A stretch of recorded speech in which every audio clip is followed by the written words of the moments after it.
हमर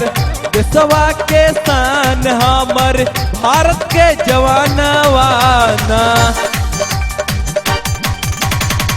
देशवा के शान हमर भारत के जवानवाना कान खोली सुनी लाना पाकिस्तानवाना काने खोली सुनी लाना पाकिस्तानवाना घरवा में घुस के मारब घरवा में घुस के मारब जाई ढेरो जानवाना जदी करवा सीजे फायर उल्लंघनवाना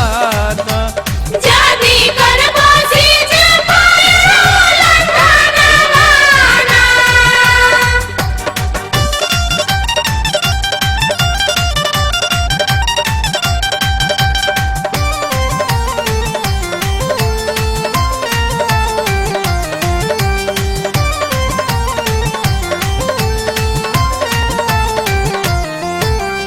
भारत के मोदी बनल बाड़े हो पूरा आतंकवादी डरल बाड़े हो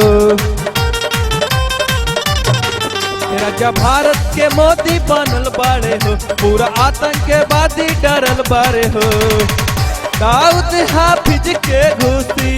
दाऊद हाफिज के घुसी खींचब परनवाना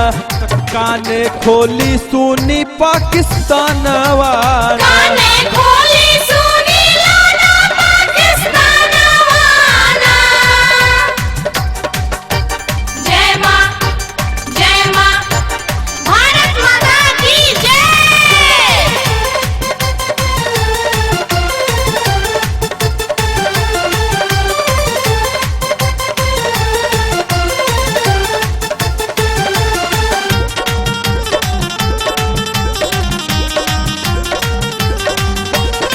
बोलड़िया ना भारत से सुनला नवाज अब की दिहल जाई तो है ऐसन जवाब बोलड़िया ना भारत से सुनला नवाज अब की दिहल जाई तो है ऐसन जवाब चाइना ना काम आई चाइना ना काम आई मिट जाई निशानवाना कान खोली सोनी पाकिस्तानवाना